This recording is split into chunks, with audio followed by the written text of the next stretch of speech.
यदि 17.7 पिकोकूलम आवेश 10 सेंटीमीटर भुजा वाले घन के केंद्र पर रखा हो तो घन की प्रत्येक सतह से निकलने वाले वैद्युत फ्लक्स का मान ज्ञात कीजिए। तो यहाँ पर देखेंगे आवेश कितना दे रखा है 17.7 पिकोकूलम में, पिकोकूलम को कूलम में बदलेंगे 10 की पावर माइनस 12 कूलम हो जाएगा। उसके बाद देखेंगे जो एप्सिलॉन नॉट होता है, एप्सिलॉन नॉट का मान कितना होता है, इसका जो मान होता है वो 10 यहाँ कितना होता है 8.85 इंटू 10 की पावर माइनस का 12 होता है।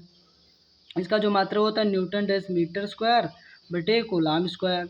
अब यहाँ पर ध्यान से देखेंगे, हमें कह रहा था वैद्युत फ्लक्स निकालिए, तो वैद्युत फ्लक्स का फार्मूला क्या होता है फाई बराबर, तो यहाँ पर वैद्युत फ्लक्स का जो फार्मूला होता है फाई ई बराबर होता है क्यू अपॉन एप्सिलॉन नॉट।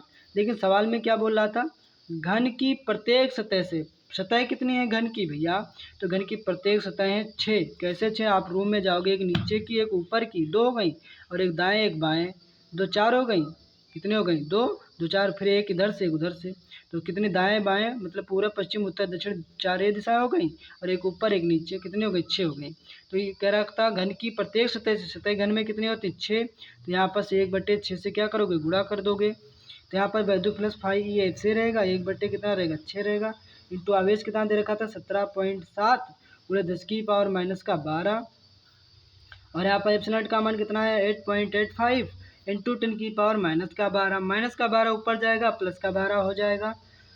उसके बाद क्या करेंगे, यहाँ देखेंगे स्टूडेंट्स पॉइंट के पीछे 2 संख्या, यहाँ भी पॉइंट के पीछे 2 संख्या बना लेंगे, पॉइंट से पॉइंट हटा देंगे, 885 एक कम एक बार, 885 दूना बार चला जाएगा। उसके बाद क्या करेंगे 2 एक कम 2 हो जाएगा, और 2 तियाँ 6 हो जाएगा। तो यहाँ पर जो वैद्युत फ्लक्स फाई ई बराबर आ जाएगा 1/3 आ जाएगा। जब 3 को 1 से डिवाइड करेंगे, जब 3 को 1 से डिवाइड करेंगे तो पॉइंट लगाएंगे, 0 बढ़ाएंगे, 3 तियाँ 9, फिर 1 बचेगा, फिर 3 तियाँ 9, भाई ऐसा चलता रहेगा जो प्रोसेस है। तो यहाँ पर जो वैद्युत फ्लक्स फाई ई बराबर जो आएगा इसका मान वो कितना आएगा 0.33 आ जाएगा। इसका जो मात्रक आएगा वो क्या आएगा न्यूटन डैश मीटर स्क्वायर बटे कूलम। तो यही हमारा क्या हो जाएगा राइट आंसर हो जाएगा। तो आपको ये जो न्यूमेरिकल है समझ में आया होगा, तो आप देखेंगे कि बुक में जाकर के आंसर शीट में तो ये आंसर आपको मिलेगा। तो फिर मिलता हूँ अगले वीडियो में।